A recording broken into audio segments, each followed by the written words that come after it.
You can never fully understand what it's like to own and to manage and to sustain a small business until you've done it. We believe in direct democracy. We believe that the workers who are actually creating the value to the business should be in control of the business itself. Small business is the heartbeat of the city, so we want to be able to pour into that. When people start here, we're already thinking for them outside of here. It's a huge challenge, believe it or not, because you can be a small business and still have a large customer base. Really focuses on how can we work together in a way that's additive, it's not competitive, but that actually centers the needs of the business owners that we work with and tries to figure out how we can be a team that all supports them in our own unique and individual ways. That's how we build an ecosystem. That's how we really change Baltimore.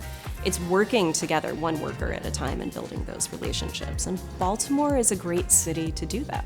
Taharka Brothers ice cream is sold at so many of the other cooperatives in Baltimore. Thread Coffee's coffee is sold at so many of the other cooperatives in Baltimore. Red Emma's hosts events for all the cooperatives in Baltimore. It's where Bread has our meetings. And it's through that spirit of collaboration across businesses that we build the cooperative ecosystem, which ultimately builds the economic wealth of Baltimore City.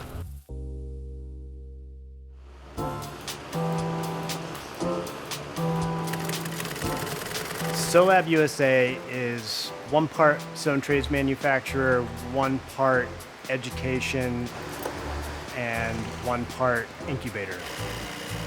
In growing that business here in Baltimore, we came across a lot of challenges, specifically related to the zone trades.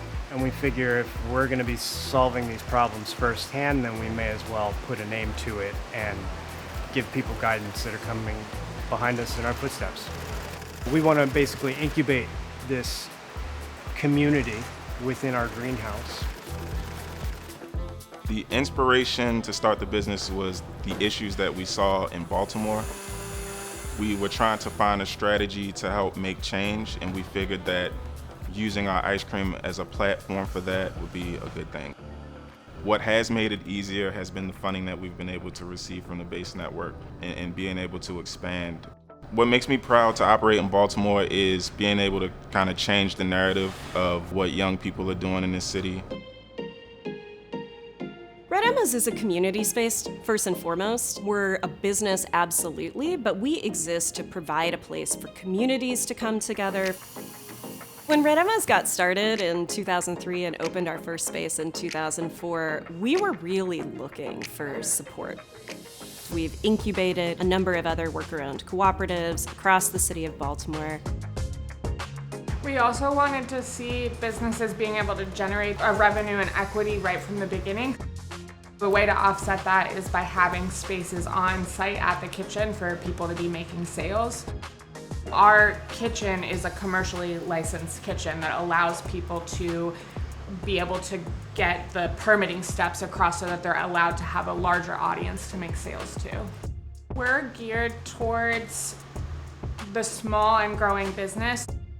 In a traditional workplace, you have different levels of employees, different levels of pay that people are making, and they are creating a profit for someone else. What we're hoping to do is to give workers a chance to have control in the day-to-day of their work, control over where that money goes.